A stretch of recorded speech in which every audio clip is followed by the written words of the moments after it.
अब पार्टी ने जो भरोसा किया है हम लोगों के ऊपर, तो मैं समझता हूँ कुछ सोच समझ के किया होगा। और जनता ने पहले ही प्यार दिया था मुझे यहाँ पर रामपुर में, अब के भी प्यार देगी। समाजवादी पार्टी का गढ़ माने जाने वाली रामपुर की लोकसभा सीट, जिस पर आजम खान का दबदबा हुआ करता था, और 2019 के आम चुनाव में आजम खान भारतीय जनता पार्टी की प्रत्याशी और फिल्म अभिनेत्री जयप्रदा को हराकर लोकसभा के लिए चुने गए थे। लेकिन अदालत से 2 वर्ष की सजा सुनाए जाने के बाद उनकी सदस्यता रद्द हुई और 2022 में हुए उपचुनाव में भारतीय जनता पार्टी के घनश्याम सिंह लोधी चुनाव जीत गए। अब एक बार फिर लोकसभा के आम चुनाव हैं और भारतीय जनता पार्टी ने घनश्याम सिंह लोधी पर ही भरोसा जताते हुए अपनी पहली लिस्ट में उन्हें रामपुर से प्रत्याशी घोषित किया है। भले ही घनश्याम सिंह लोधी कभी समाजवादी पार्टी में हुआ करते थे और आजम खान ने उन्हें एमएलसी बनवाया था, लेकिन अब वे आजम खान के अखाड़े से राजनीतिक दांव सीखकर उनको ही चित करने में लगे हैं। भाजपा की पहली लिस्ट में ही घनश्याम सिंह लोधी का नाम आने और रामपुर से भाजपा प्रत्याशी बनाए जाने के बाद उनके हौसले बुलंद हैं। मोदी जी के नेतृत्व में जहां वे प्रदेश भर में 80 में से 80 सीट जीतने का नारा दोहराया, वहीं रामपुर में अपनी जीत को निश्चित बताते हुए यहां तक कह डाला कि खुद आजम खान भी मेरे मुकाबले पर आए तो उनको भी हरा दूंगा।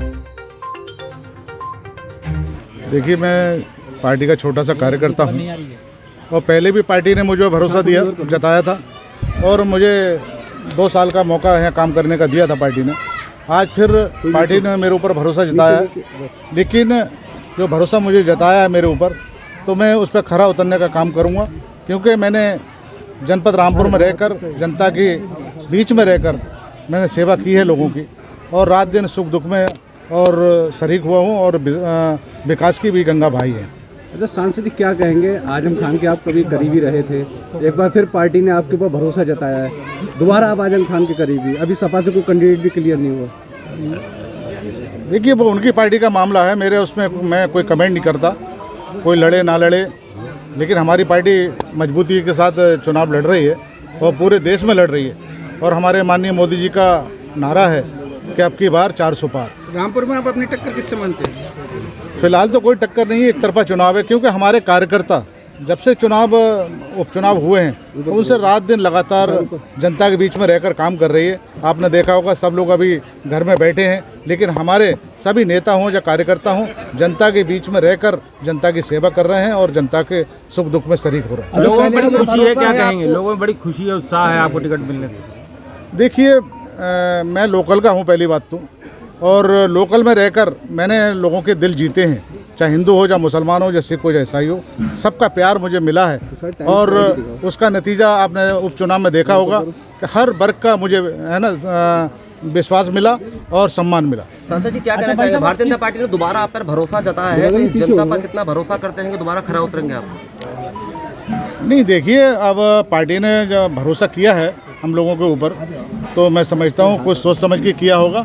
और जनता ने पहले ही प्यार दिया था मुझे यहाँ पर रामपुर में, अब के भी प्यार देगी। पहले आप उपचुनाव में जीते थे, उपचुनाव में पार्टी का दबदबा रहता है, अब एक तरफ से देखा जाए क्लियर चुनाव है 2024 का, तो क्या मानते हैं, आपको कितनी जीत मानते हैं अपनी चुनाव? देखिए, विपक्ष की सोच ही ऐसी है कि अच्छे काम को भी वो गलत निगाह से देखती है ना। पहले हमारे पार्टी ने यहाँ पर कुछ किया, और लोकतंत्र तरीके से पहले भी चुनाव लड़ा गया था, क्योंकि ये लोकतंत्र है और लोकतंत्र तरीके से ही यहाँ चुनाव होते हैं हमारे भारत में।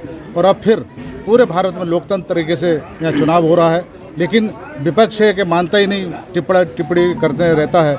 लेकिन विपक्ष को अपनी इस चुनाव में अपनी हैसियत का पता चल जाएगा कि उनके पास क्या जमीन बची है। क्या मोदी है तो मुमकिन है, क्या कहेंगे? जाएंगे अब आप एक बार फिर से, जो टिकट हुआ है आपको, तो जनता के बीच किस तरह से पहुंचेंगे आप?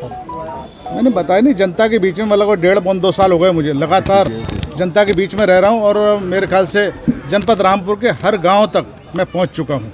कितनी उम्मीद लग रही है आपको इस सीट को निकाल पाने में? नहीं, मैं 100% हम ये सीट जीतेंगे, और ये क्या जीतेंगे, पूरा 80 की 80 सीटें हम उत्तर प्रदेश की जीतने जा रहे हैं। और जो हमारी पार्टी का 400 का नारा है कि 400 अब की बार 400 पार है ना, 400 सीटों से भी ज़्यादा हमारी पार्टी जीतकर माननीय मोदी जी को यहाँ बहुमत से सरकार बनाएगी, प्रधानमंत्री बनाएगी। आपने सवाल क्या खाका तैयार किया है आपने चुनाव को लेकर? के लिए कौन कौन स्टार प्रचारक के रूप में रामपुर आने वाले हैं? देखिए वो तो पार्टी का निर्णय है, किसे किसे भेजती है अभी, लेकिन हमने कोई अभी मांग नहीं की है।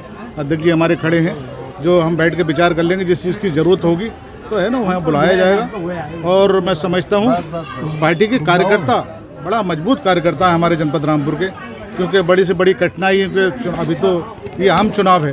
पहले 2 चुनाव पहले जीते विधानसभाओं के और 1 लोकसभा का जीता। बड़ी सब लोगों ने कड़ी धूप में, और बरसात हो या धूप, उसमें मेहनत की और चुनावों को जिताया। पार्टी के रूठा हुआ को कैसे मनाएंगे? नहीं, हमारे कोई रूठा हुआ नहीं है। हमारे कौन रूठा हुआ बताइए? हम सब लोग एक हैं और एक परिवार में सब लोग इकट्ठे रहते हैं, और चुनाव आया सब लोग इकट्ठे होकर चुनाव लड़े। क्या चुनाव मोदी जी के दम पे लड़ेंगे आप, या अपने क्या कहते हैं जो कार्य आपने किए पिछले सालों में, जितने भी आप अपने पदों पर हैं उन पे? देखिए, मोदी जी का चुनाव है ये, और मोदी जी के नाम पे ही चुनाव लड़ा जा रहा है। मोदी जी का नाम और विकास के ऊपर चुनाव। हम सब लोग मुसलमान वोट देगा आपको? ये हमारा अब जनता के बीच में जाएंगे। पहले भी दिया मुस्लिम ने वोट, और अब के भी देगा। कैसे मनाएंगे मुसलमान को? नहीं, मनाने का सवाल ही पैदा नहीं। मनाने को रूठे थोड़ी हमारे मुस्लिम, हमारे अपने भाई हैं। हिंदू मुस्लिम सिख ईसाई सब लोग हमारे अपने भाई हैं, और सबने पहले भी आशीर्वाद दिया था और अब के भी आशीर्वाद देंगे सब। कहते हैं मोदी है तो मुमकिन है, क्या लगता है इस बार? नहीं, मोदी है तो मुमकिन तो पहले नारा था। अब तो मोदी है तो गारंटी के साथ, जो भी कहते हैं गारंटी के साथ। आजम खान का इस सीट पे दबदबा जैसे रहा पहले, और अब वो और उनका पूरा परिवार जेल में है। अभी अमिताभ ठाकुर जी उनसे मिलने आए थे तो उनके घर पे जो था वो दरवाज़ा बंद था। तो इस पर आप क्या कहेंगे कि उनका इस बार भी जो चुनाव है उसमें कुछ दबदबा नज़र आएगा, या फिर वो जैसे उनके घर पे अभी दरवाज़ा बंद है, उनका दरवाज़ा चुनावों में भी बंद रहेगा? देखिए, मैंने बताया नहीं, उनकी पार्टी वो जाने, दरवाज़ा बंद रखें या खुला रखें, लेकिन इस पर हमें कोई टिप्पणी नहीं करनी है। हमें अपना चुनाव लड़ना है और जनता के बीच में जाकर हम जनता के दिल जीत कर वोट लेना हासिल करेंगे, और भारी मतों से।